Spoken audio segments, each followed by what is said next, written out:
We have to choose the traffic temperature and the traffic strategy before we can choose the assets. What made them convert into the program? What attracted them to the program? What's their big dream outcome? The first pillar of the landing page is the target market. Are you nailing in their language, their problems, their hopes, their dreams, their fears? Guys, come on. Well, today we're going to be focusing on your divergence program and give us a bit of a high level overview about what that is and the problem that you want to solve on today's call. Yeah, so Divergence is a program to help people get clarity around what they want to do with their career. So I found there's so many people who, came out of university, fell into a job, and then a few years later were like, hey, what the fuck do I want to do with my life? Do I really want to do this thing for the next 30 years or 40 years? This is a problem that a lot of really people have, but the problem is that there's no way for them to figure out what that is, right? Like nobody teaches us how to figure out what we want to do.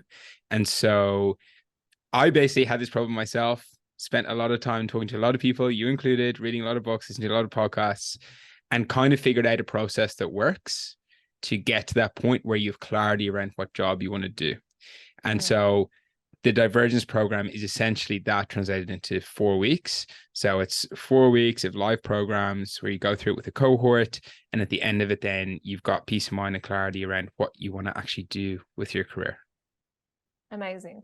And for today, for the Divergence program, what would be success by the end of the call? What problem can we solve or opportunity can we accomplish? So I think it would be about having like a process that I can use to increase the number of people that I can get into the program in future, right? Like right now, I've actually had quite a lot of success with it, but it's been very ad hoc and it's not like a repeatable process that I can go and scale, right? And so that's what I want to, that's what I'd like to get out of this. Awesome. Cool. So then I think where we can start is by working on the numbers. So I'm going to share my screen so I'm not just giving you mouth words and you can actually see what's going on here. Cool. You can see this? Yep. Okay. So the very first thing when we're doing any marketing is to understand the psychology. So you already know this. You already know your customer, right? And you'll be able to plug this in as we go. But next is the economics. We want to know the economics because then we can reverse engineer the goal and then we can choose the right channel strategy for you as well, right? So we can actually plug in the right things to the marketing strategy. So I'm pretty sure this is Aussie dollars 249 because I've got my VPN on and it goes to Aussie. And just ignore the MRR because we use this in our program. But what would you like to hit? Like, what is your target revenue for this next intake on the program? Whether it's in the next 90 days or a time frame, what is the revenue goal you want to hit? Yeah, so to be honest, I don't have a specific one, but I can come up with some on the spot, right, to give us like some guidance. Yep. So I think what will happen is like from the next cohort on, it will actually be an on-demand program, so that we're not running like pure live cohorts. I think if I could get to a point where I'm doing, 4,000 a month off that, that would be a big win. Cool. Let's say that we want to get to 12K a quarter then, right? Yep. And so we don't have to focus so much where you are now, or we can if you're a little bit lower, but effectively we can see here it's going to take us 48 sales, right?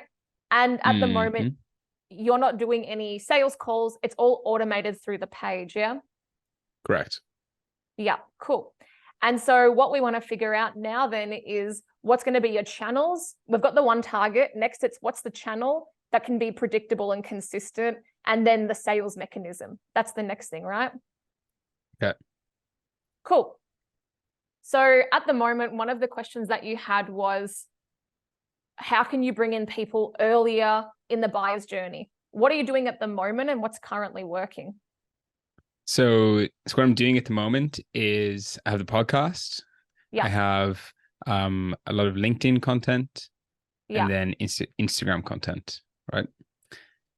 These are all through like my own like profiles. And LinkedIn is by far and away the biggest one. In terms like when I ask people like, where did you hear about me? They just say LinkedIn. Okay, awesome. And besides producing content on the podcast and LinkedIn and Instagram, are you doing anything else on those channels? No. Cool. What would be an example? Like, Maybe are you adding people who might be in your demographic? Are you doing any cold outreach? Do we have any strategic partnerships set up? Or at the moment, it's purely content play? pure content. Awesome.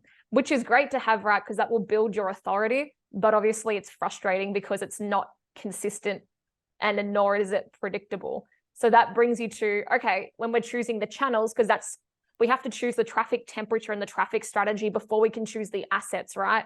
Because that temperature of traffic is going to dictate the stage they are in the buyer's journey. Mm-hmm. When you want to get more predictability, you can do cold outreach because you can guess the numbers, or you can do ads. They're two examples of getting more predictable. Do you think that those are platforms you would want to pursue? I would do cold outreach as long as it's not too much work. Because to be perfectly honest with you, like this is you know, this is still like 1 to 2 days a week of like my job. And so like Yeah. I need stuff that's like automatable and like scalable. Yeah. And I don't think it would make sense. Like I can't do like hands-on, outreach if that's going to take up a lot of time. If there's an automated way to do it, then I'm open to it. Yeah. And ads I'm open to if like, there's no reason why I wouldn't do them if I thought they would work. Yeah. Awesome. All right. We'll start to flesh that out in a second. The other option for you then is more strategic partnerships and JVs, right? Joint ventures. Who's already spent the time, money, and energy to build the audience for you? Have you ever created something like a Dream 50 or Dream 100 list of people that you could build relationships with and tap into their network and audience? Never done the Dream 50. Have a couple of people that I've had conversations with. One of them this week that actually I think could be quite promising. But like I haven't really done anything with them or thought about like how you would actually make it, a process that works instead of just like, random ad hoc partnerships. Yeah, I get you. And they can take longer to build, but I feel like because what the numbers that you want to hit, 48, that's not easy, but I think if you tapped into the right network, it would be super quick and easy. And so I'm also thinking, this is just a random thought, but there's a lot of career TikTokers and influencers or people that are complementary to you that are maybe teaching about frugality and finance that you could probably pay them money maybe, or see if you could do a collab on the podcast and start tapping into them. That would be one way to do it. Yeah. But the other thing is, I guess, just compounding your existing traffic, but that's going to take a long time, right? It's not going to be that predictable. So if you had to choose a new channel, what do you think you would do to layer in, and we can roll with that one? So if I think I was to go a new one, I would do this, kind of like partnership route, because like the conversation I had this week was with somebody who has like their own podcast with like a much bigger platform than I do, but with tons of listeners. But like the exact target audience I would want to go after. And they're also very incentivized to do it because like they don't have a way of making money, basically. And I'd be willing to actually pay them like a decent amount of money, right? Like I'd be willing to give them like a decent cut for a lead. So I think that makes a lot of sense. And so if I can get that model to work, I'd be very interested in that.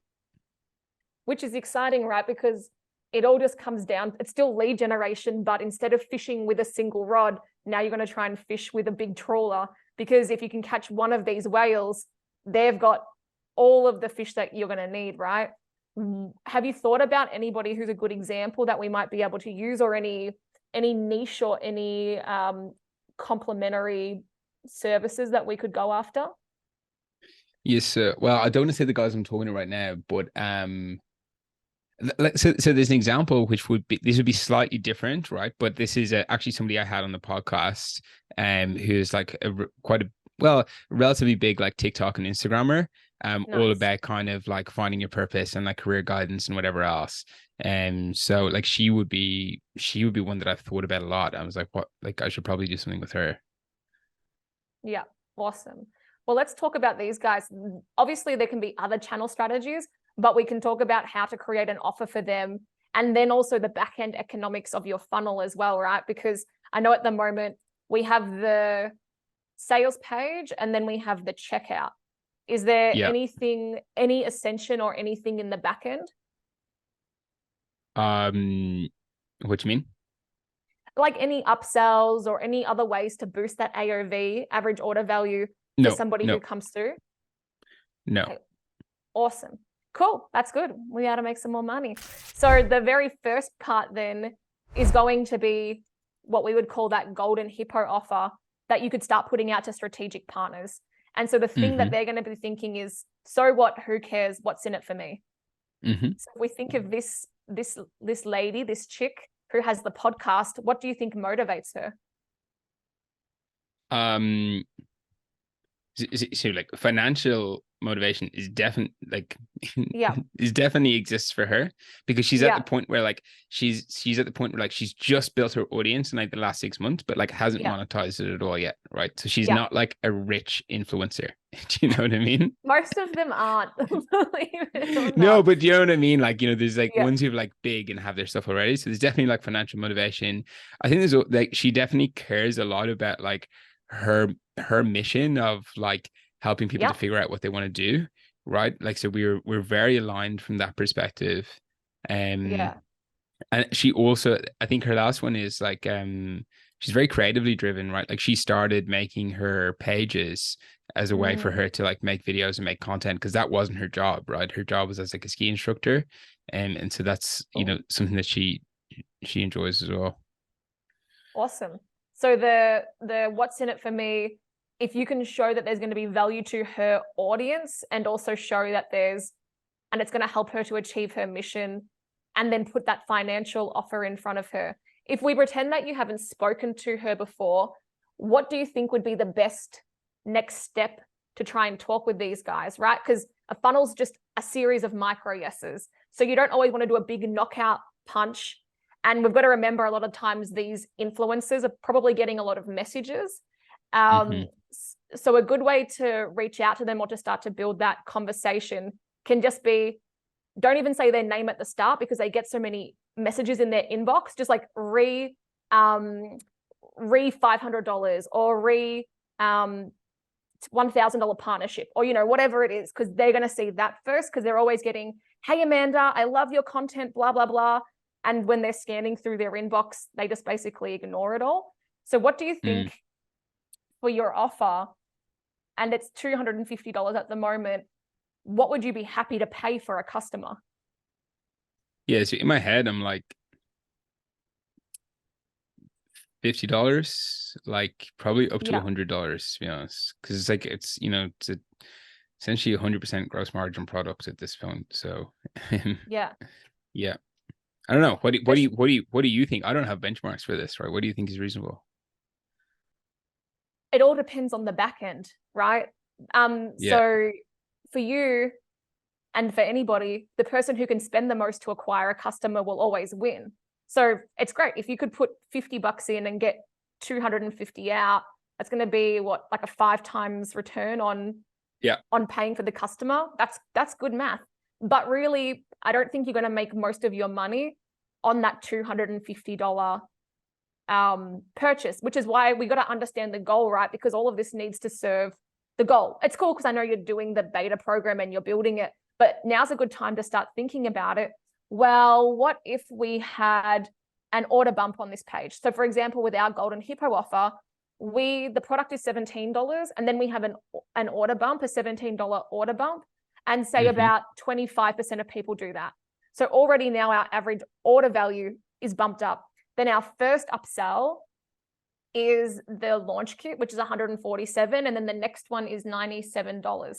And so maybe 15-20% take up the first upsell, and then 5 to 10% take up that second upsell. But if we were only doing the $17 one, we wouldn't have the economics to be able to spend more to acquire the customers.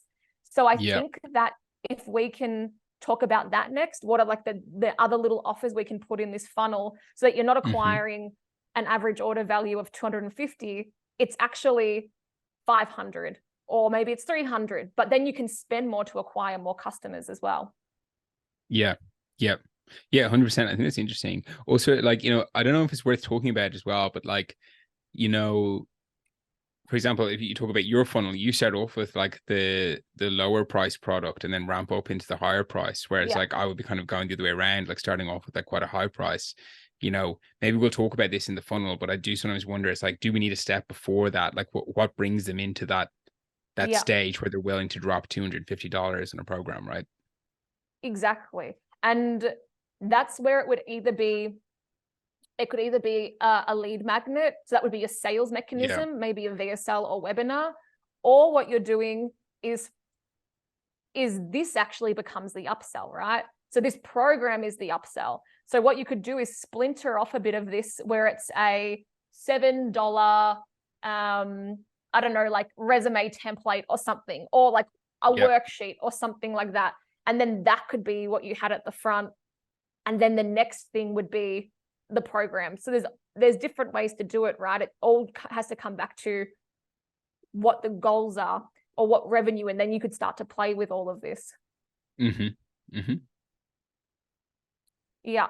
So at the moment, if we were looking for low-lying fruit, are there any assets that you already have where you're like, oh yeah, that could be this? Or for example, with an upsell, you could sell more access to you. So you could sell a VIP version of the program. And that would be a very quick and easy way to get more money and increase that AOV. Yeah, so that's something I am doing. So awesome. it's not part of that funnel, but it's part of the program, right? Yeah. Awesome. So yeah, that VIP section for sure. In terms of the assets, like, nothing off the top of my head, but like I could very, very easily think of ones that I could create, right? Like, like a very simple one would be, like DM templates when like reaching out for jobs, right? Yeah, or something love like that. I just feel like I've interviewed so many people, and if you could just teach them to like actually put effort into their application and then send an email after the interview. Oh my God. Would get so many more jobs. Like every time I've applied for jobs more recently, I've done like a VSL. I've made a VSL presentation about why me. And I always thought, oh, I bet everyone's sending videos, right? But legit, nobody does. It's ridiculous. Like I was hiring for somebody recently, and I just like put up the job, and I was like, I'm just waiting for it was actually for a content creator role, right?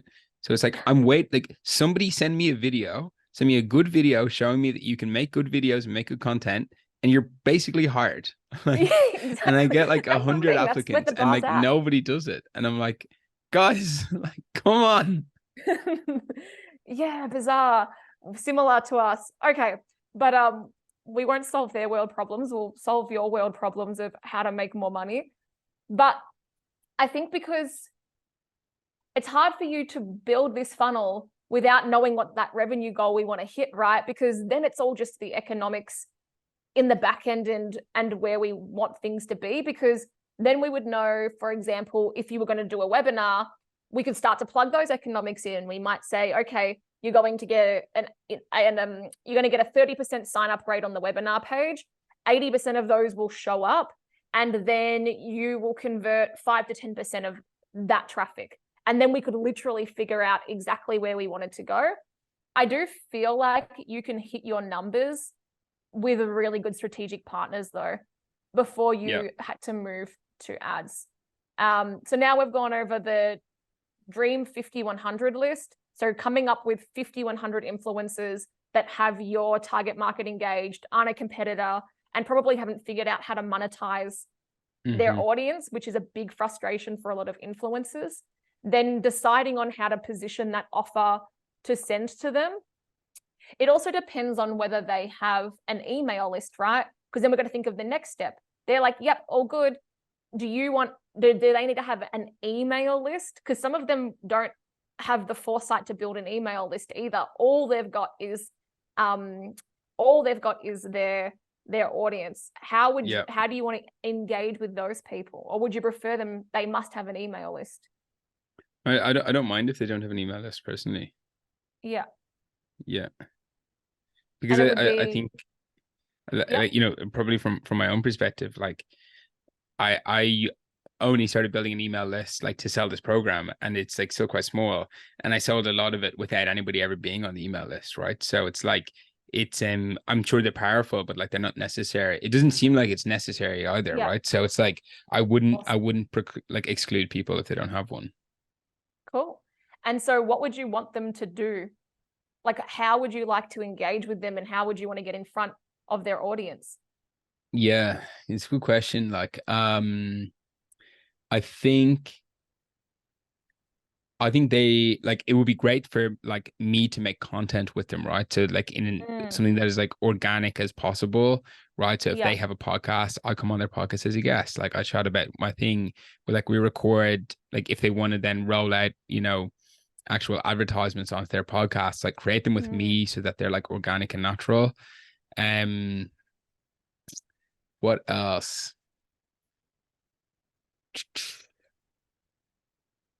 Maybe you could get them get them to do the mini program or something, right? Like mm-hmm. 'cause the reason being, like, maybe I'm overthinking it, but like the people that I've talked to, like, they are often like quite protective of their audience and don't want to like Yeah. sell out and all this sort of stuff, so they don't want to just like shill something that like they're not aware of, and like Yeah. frankly I don't think that works really well anyway. So Yeah. yeah, looking for like something that would like kind of feel organic to their audience Mm, and be quite mm, convincing, right? And I would rather like quality over quantity from that perspective. Like I would rather partner with like 10 people like quite closely and make content with them than, yeah. going to 100 with where they just like read out some generic ad.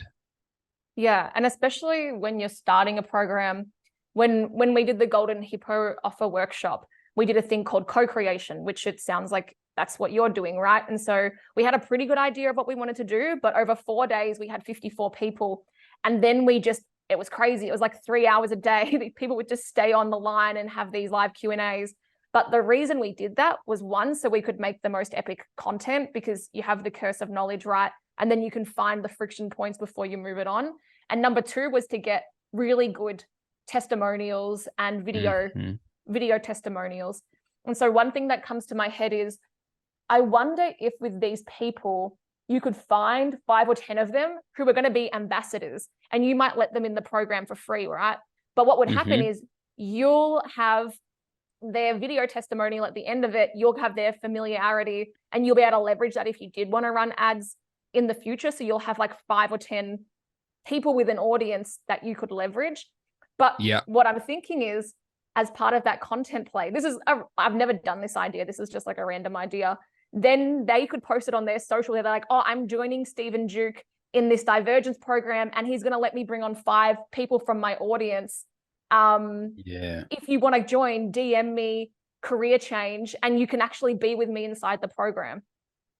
Yeah. That's cool. That's a cool idea. I think that type of stuff is very clever. Yeah, we should do that. Because then they're getting to build, then they get to build.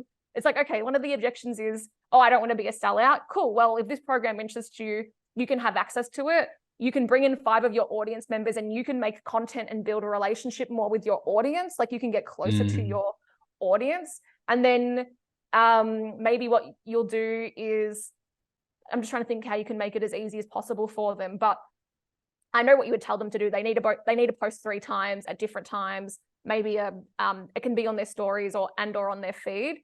And then, yeah, I reckon that would bring you in the people you want to bring in, and everybody's happy. That's cool. That's cool. All right. What are you But you're thinking? saying, but do we charge the 5 people, or No, are they getting you for wouldn't. free? No way, man, because their testimonial will, like, that testimonial you'll get from them. There is an argument that, like, what you pay for, you pay attention to. So you would have to be careful about the relationship. But if you found 5, I know I follow or have had on my old podcast or have seen on LinkedIn, I could almost tell you, hey, I think these 5 people would be great ambassadors. And you would say, like, Yeah. oh, I really respect your content. I'd love for you to come in this program, and I'll be able to mentor you one-to-one in this. And if you can Mm-hmm. post it out onto your to your audience, we can also bring in your audience so you can build a relationship with them and give them something as well. Yeah. Yeah. Okay. So like we would go to an ambassador, so you get it for free, bring 5 people in with you for free, and they're engaged. So we use that to create content. But then how does it go back out through the ambassador in a way that like actually then comes back to us in dollars? Yes. So the people that the ambassador bring don't need to be for free. That would be the thing, Oh, right? that was my question. That was my Yeah, question. sorry. Didn't Yeah. listen properly to your question. Okay. No, so the ambassador comes in for free. Their audience, they could bring in 5, 10, 20 people. I don't know. Because do you know why? No one really cares about you or me, but they care about that influencer. So knowing that that influencer's in that group, and it's like, oh, DM me if you want to join me over 4 weeks. I'm going to be going on this journey and documenting it, blah, blah, blah. Then they can pay for the program. Oh yeah, no, that makes sense. That's cool. Yeah. Because I was like, if we're going to give it all away for free, then You don't like eating, do you? Like, you don't really want that roof over your head anymore. We can get rid of that. Good. Okay. Cool. So that's what I'm thinking would be the play. The next steps would be that you would create your dream 50, 100.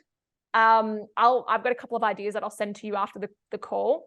Then probably don't send them all the same message. I would chunk them into 5 or 10 people and then reach out and then sort of see what works. But in my experience, when you're trying to get influencers, the things that people do wrong is, hey, Amanda, I love your content. And then they can't see in the, when they're scrolling through their messages, it's kind of like a subject line for an email, right? So you want it to be like $3,000 opportunity or something. And then you keep it super brief, like just want the intrigue, because that message, the point of that message is to get the call, not to make, not to do the partnership. So you just want to think about how you could get them on the call. Yeah, cool. And then I think the next thing would be having that order bump on your checkout.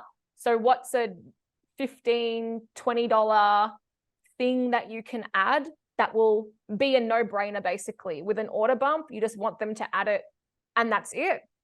And then having the page for the VIP section as well. I think one upsell will be enough to get you started. And then if you don't have a good thank you page yet, in terms of a welcome video and telling them what to expect, they would be the elements of the funnel that I would add for now. Yeah. I think, can we talk about a bit like before the checkout, right? Because like this is kind of the question I have. So like right now, like the sales page is like, here's a page, and then it's like enroll now, and then you go to the checkout page and you either check out or like you don't. And like I know that like I basically have no retargeting at all, right? So it's either like I know for a fact that I've been able to generate like a lot of impressions across my content and stuff, and which is driven a lot of clicks to this page. But like somebody sees my content, they click on this page, they say, oh, it's $250. Like I'm not just going to impulse buy $250. Like the first time I've ever seen something, like no one's going to do that. But then they're gone, right? And so maybe they follow me, maybe they see my content again, but like if they don't, then like I'm never getting them back in, even if they were actually keen on it, right? So, you know, my question is like, if I can kind of get that top of funnel stuff, either through like my own content or through ambassadors, get to the point where like, oh, they see the program, they're interested. Like, how do I keep them in the funnel? That's my big question. Yeah, because with this content, you can't be pushing everybody to buy something, right? Similar to our Golden Hippo offer, and that's $17. We still can't just be constantly pushing people to that. So you're talking about maybe what's a lower commitment offer where we're not losing that traffic and we can actually start to capture them somehow. Is that what you want to achieve? Yeah, like, or even like the mechanics of like, should I be capturing email first, right? With like, which is like, I don't want to do this because like, I know it would harm the conversion rate when it's like purely driven at sales, but like, you know, should I have an email capture on the page where it's like, hey, look, like, because my point is, like, I launched this like 6 weeks ago, right? It only starts tomorrow. So somebody sees the page 6 weeks ago, they're like, oh my God, that looks amazing, but they don't buy that day because they're like, it's 6 weeks away. Yeah. Once they leave that page, like I'm just hoping they see my content again. Like, there's absolutely no guarantee, right? Now, I don't even care if I don't make money off them on that first transaction, but like, if I've gone to the effort to get them to the page, they're like, oh, that's really interesting. I think I'll come back. But like, I can't stay top of mind of them because I've no mid funnel right now, right? It's just like content top of funnel and then like sales page checkout. Yeah. You know? So like, would you have like email capture? Like, would you do something like that? I think that if you want to build this into a bigger business and keep going, then you need to understand the different types of traffic, which you will. This is just a Russell Brunson thing. So there's what you can control, what you earn, and then what you own. And the problem is you don't own any of the traffic, right? So what you would want to be doing is building a list and bringing people onto that list so that you can keep building the relationship with them. That's always the goal, is to get everybody off every other platform onto something that you own. And sometimes on content, it can be a big step to go, hey, nice to meet you on an Instagram post. Now give me $250. And 100%. Yeah, which is what you're saying, right? So yeah, there's heaps of things that you could try on this. For example, on our Golden Hippo offer, we did originally have you put your email. It was a 2-step checkout. You put your email in and then you went to the next step. And then we had an abandoned cart. But we've actually found that we get better conversions just having a normal checkout page, which I was like, oh, okay. Like even what we were gathering in our abandoned cart, it was better to have a normal checkout page for us though, right? When I used to work at Founder, sometimes that was different. Like it's so annoying because it's not the same for every company and everything ever. So I don't know if that would be your lowest lying fruit as much as it is, how can you capture a more frustrated, more susceptible, higher quality traffic who's further in the buyer's journey already? That's where I would focus on and trying to clear the room on that for this initial cohort that you want to be building. And then in the background, there's a difference in your marketing between harvesting now and planting seeds for the future. And what you're trying to do is just harvest. You're just trying to harvest all of this attention. And what I would encourage you to start doing is planting seeds for the future and seeing how you can get people onto that list, nurture them, and then they might not join up in 2, 3, 6, 12 months, but you've planted that seed for the future. And this channel is more of a harvest for now. And some of these people will get harvested for now, but for everybody else, because that's only like 2 to 3% are hyperactive, right? Where are you putting everybody else? Because they're just not all ready to buy it. And that's where the lead magnet comes in, which we can unpack a bit more if you want. What's your idea there? So basically, like my idea is that like I need to be able to own a list. And the challenge right now is like I'm trying to do it on the same page as which is my like checkout page, my sales page, right?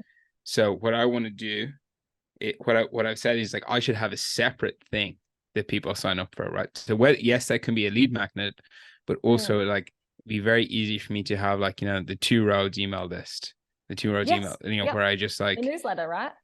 Yeah, exactly. Like, I mean, I know this is super obvious, but it's just like, that's like, rather than trying to put on that page, it's like, hey, put in your email to like stay up to date with like this specific program. It's like, no, like who wants to do that?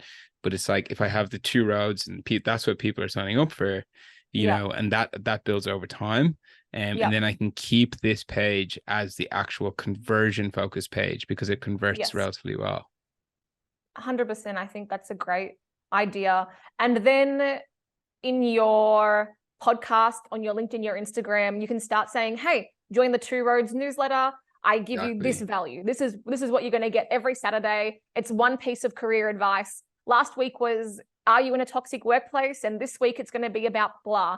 And then that's also going to help to feed into your content ideas, because kind of how Justin Welsh does it, you say, oh, I went more in depth in this week's newsletter, join here and you'll get access to it or something. So I think that's going to start letting you play a bit bigger and think about it as a business instead of just harvesting those seeds for now. Yep. Yeah, because I think like, you know, for like the whole start of this year, I was growing the audience, right? I was like posting a lot of posting a ton of content, creating like 40 podcasts, but I wasn't building any lists anywhere, right? like, which was probably like a missed opportunity, you know?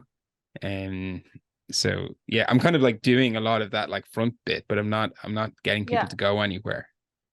And that's the thing, if you think about it in its core components, right?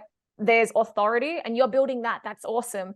But what's the point of having that attention if you're not converting it into something? So that's the next step. And then that's the attract phase of your funnel. So attract is, how do you turn the attention into a lead? And now we've got that. Not that a newsletter sign up is a super high qualified lead, but it's better than not doing anything with the attention. What you can start doing as well is you can start running monthly events through LinkedIn. And you could start having 100, 200, 500 people on those events and converting 5% of them. Who knows? Probably. And then coming onto the program, because you'd be spending more time with them. And then, yeah, like there's all of these things that you can start to do that will then push into the offer. Yep. Cool. What else is on your mind?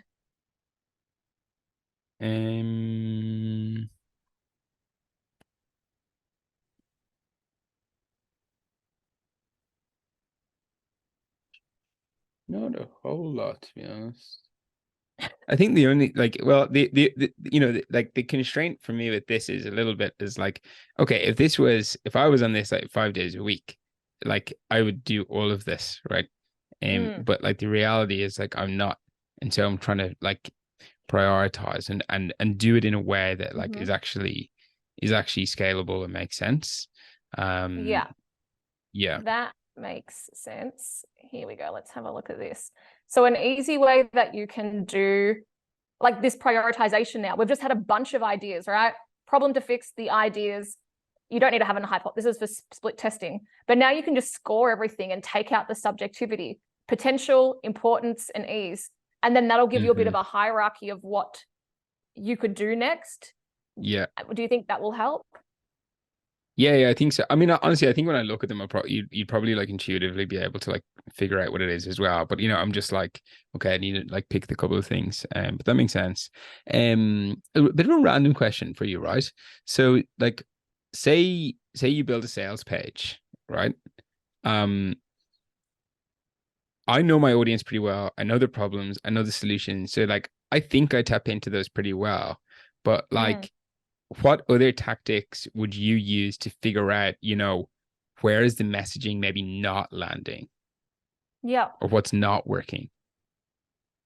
So, okay, so let me tell you how I would do it from scratch, and then let me tell you how you can probably start doing it.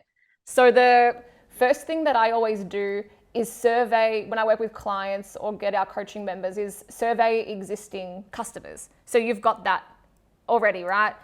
Have you ever surveyed the ones who have come on board, like an onboarding survey to find out some of this data? Yeah. Cool. Have they told you what interested them about the program, their big problems and their big dream outcome?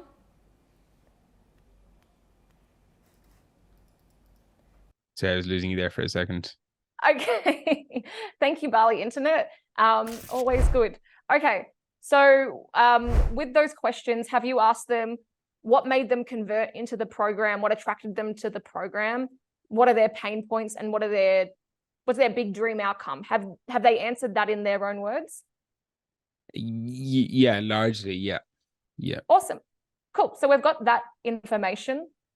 And then the other ways, if you want to check your messaging, is just to put it in front of more people, which is not, and then your conversion rate tells you pretty quickly, right? But I don't know if that's the right answer for you, because there is other ways to get better information as well. When it comes to your actual page, there is one big lever that I think is missing. Do you want me to tell you what it is? I think I can probably guess, but go for it anyway. No, you guess. What do you think it is?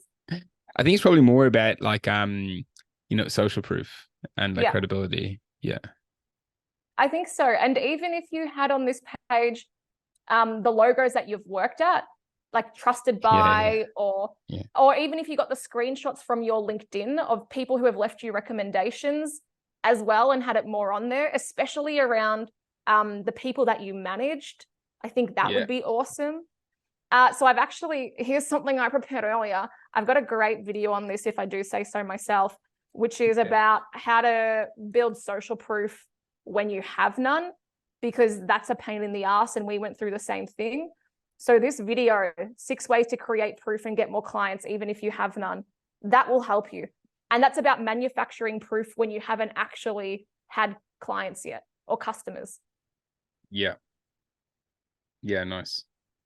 But I agree. I think when I've read through the copy, I'm like, oh yeah, I think, it's a good first version. I think you resonate with the problem well. So that's the first pillar of the landing page, is the target market. Are you nailing in their language, their problems, their hopes, their dreams, their fears? The next one is the message.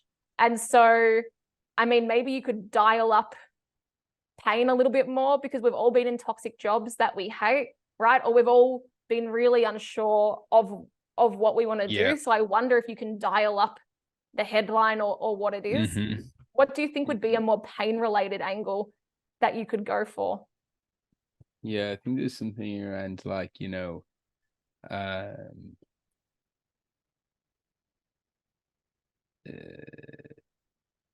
like, getting rid of that doubt, right? Like, like focusing on that, like that doubt, that uncertainty, something around that. And like the words I've been hearing people use a lot is like clarity and peace of mind, right? As a solution. Great. Yeah. And so even here, what do you think are the 4 big pain points that they have? I think it's probably like they do a job they don't like. But they don't know how to get out of it. They're worried about, they don't know how to get out of it. They don't know what they would want to do instead. Yeah.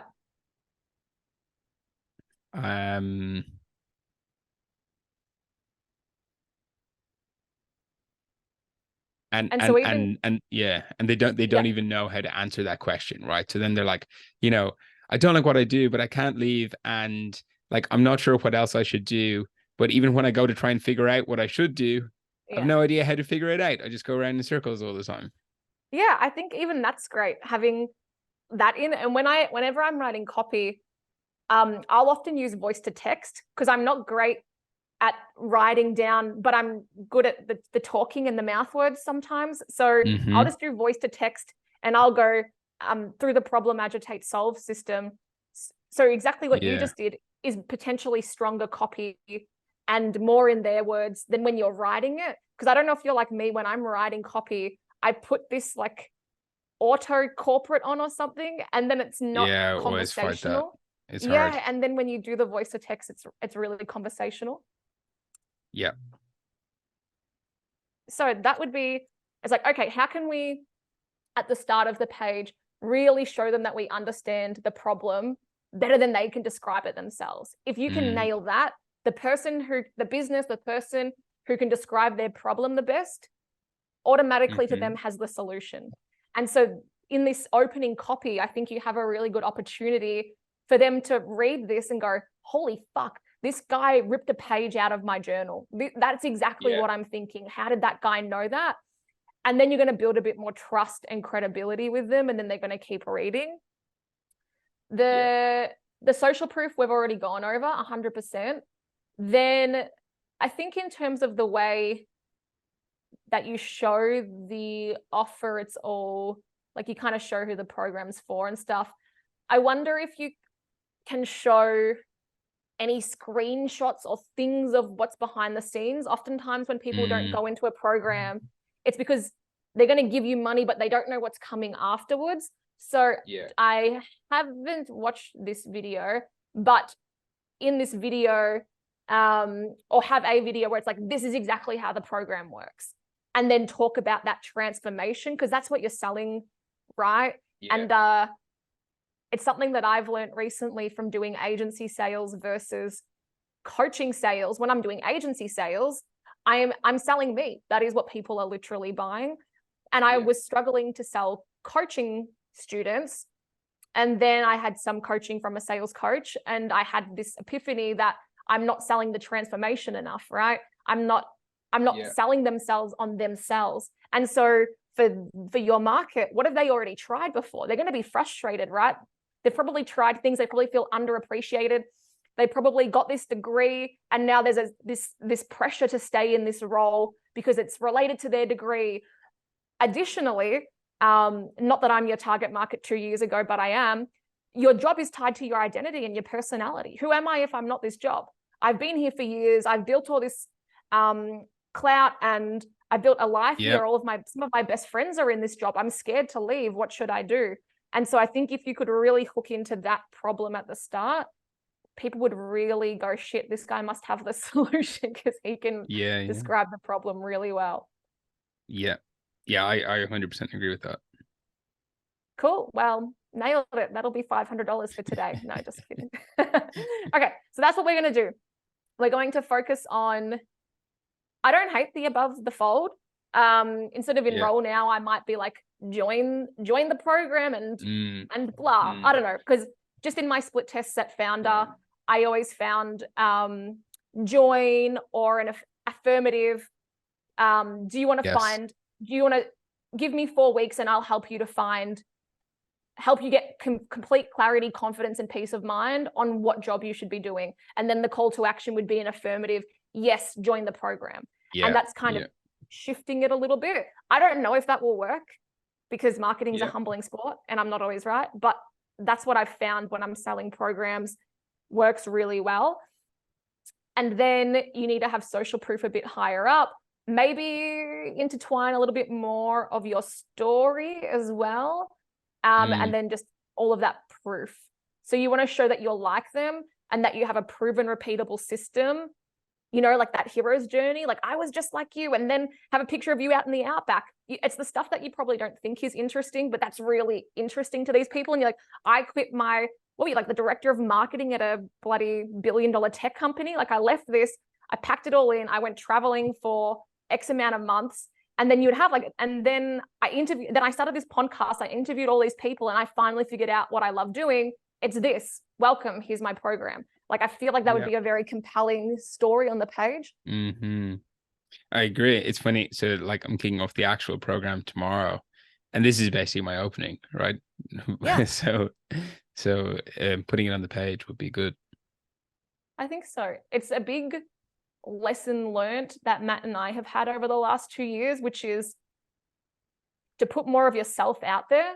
And I'm always like, no one cares about this shit. And then when I post it, it's the stuff that builds a relationship and a connection, right? When you're more vulnerable. But people don't want a guru. They want somebody who's like them, who they can relate to, who's already walked the path and figured it out. And that is you, but I don't know if that comes across on the page.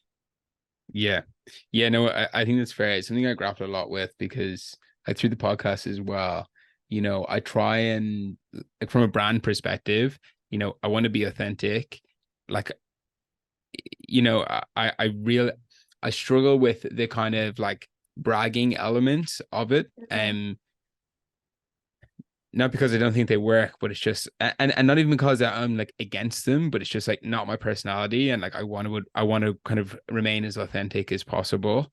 And then still kind of have like we've kind of talked about this before in different contexts, but like maintain like an element of like a premium brand, right? And I think, with my background and stuff, like I can play into that, but I'm trying to find the right way to like tell that story and like market that, right? Whereas like right now, I kind of just shy away from it entirely, because I feel like I struggle to tell that like authentic story while also like, showing some of the stuff that I've done. Yeah, I understand. Because when I was doing the same, it just made me cringe every time I would say that stuff. I was like, and also, and like, cringy. like even honestly, if I cringe, but I was like, do you know what? Like, this is me. Like, I wouldn't care. Like, it's not like I don't actually care what people like would say about me or that kind of thing. But I'm just like, oh, this isn't me. Like, why? I don't want to, and I don't want to put out something fake. Do you know what I mean? If I was like, if I was happy to, if I was like, that's me, I have no problem putting it out. But it's just like, it's just not like, I'd never sit down and say that to somebody in real life. So like, Yeah. And it also comes back to to get somebody to take action, there are just certain psychological triggers that you need to have to persuade them and motivate them to take action. And when we're doing our coaching program, a lot of people are the same, right? They're like, oh, I don't want to put myself out there. I don't want to do this, or this. But it's like, if you genuinely serve your audience and you solve a problem for them, you need to figure out how to convince and persuade as many of them to do business with you, right? So sometimes you have to do this shit that is annoying and cringe. Remind me after this call, I'll send you our authority DNA worksheet, because it helps you to figure out all these stories and then to put it into, you don't have to think about it again, right? It's like, okay, here's my authority sentence. Here's the enemy. Here's my hero story. Here's blah. And then you'll be one and done, and you can start testing it, but you'll have somewhere to bounce off of. But yeah, I won't, I'll give the talking stick back to you. Are there any final questions before we wrap up? I don't think so. I've taken a lot of your time already. I think the short answer is no. It's very helpful. Thank you. I'm glad. Thanks What for was your taking all biggest this time. takeaway? Like, what are your action items now? So I think a couple of ones. So I think I'm going to definitely launch some form of like newsletter or way to like build that list that I own. Yeah. And I think that I will figure out a way to engage with ambassadors and actually do that with them, partner with them. And then I think actually we didn't talk about too much, but like I need to mechanize the system a bit more. Yeah. So like even when you talk about like the upsells where adding that VIP package, or the first one, the bump, what do you call it? The bump on? The auto bump, yeah. The auto bump, that's some things that I don't have there, but also like I don't have those systems automated. Like I am not like as good as you guys at that. I just like throw shit at the wall some morning when I'm like feeling it, and then scramble around afterwards trying to like put the pieces together. You know what I mean? You'd probably be surprised. That's also how we run our company. Okay. Don't worry. We're probably just we're probably like 6 months ahead for our program and funnel, right? That's all. It's actually perfect timing, because we've just, even though I'd worked at Founder and stuff, it's different when you're doing it from scratch in your own brand. And it's like, oh, I don't have $100,000 a week to spend like I used to. Okay, I don't have a brand that's 5 years old and has a magazine. It's so, you probably maybe feel the same. Now that I've left King Kong and Founder, I'm like, oh man, there were some things I just took for granted that now that I'm a little nobody trying to figure it out, how much I kind of relied on some of these things to get shit done. For sure. It's very humbling, and I actually quite like it. And it makes me have so much respect for anybody who's actually doing something like without, not that I don't have respect for people who are doing within those, like that was me, and like, that's fantastic. But like, when you're like, like previously be like, okay, build the email automation. It's like, oh yeah, that's great on paper, but like go and fucking actually do it. Like, there's, it's harder than you actually think. So yeah, I think that's true. Also, like a big thing for me though is like, and this came out of the whole process, is like I want to do it in a way that like I like, right? Like, and me putting like a huge amount of structure and like enforcing that on myself, like that's why I'm not in a full-time job, right? Like that's why I'm not an FTE right now. So like I have these goals, but like it's also important for me to like do it in a way that I want to do it, which sometimes is a bit messy, and that's fine, because like I like that.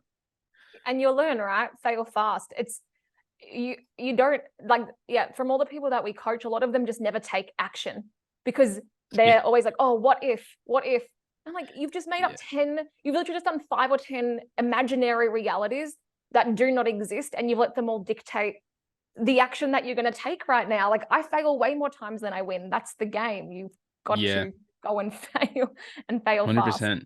Like I'm launching this program because like a few months ago, I've been thinking about it like basically the whole year. And then I was like having a coffee and I was like, fuck this. I'm sick of not actually doing anything. So I just like posted on my story and on my Instagram, hey, I'm launching this program. Like I'm launching something new. Like it's going to be a program and it's going to be whatever. And then you guys are saying it, like, the backpacks over the wall at that point. And then I was like, fuck, now I've got to go and do this thing. Right. But it's a good problem to have, right? You're like, oh, I just validated 100%. this. Yeah. Fuck yeah, better build it. Yeah. Thank you so much for all this. Is very, very helpful. I appreciate it. And all your other support as well. It's always helpful to have a mind to bounce ideas off.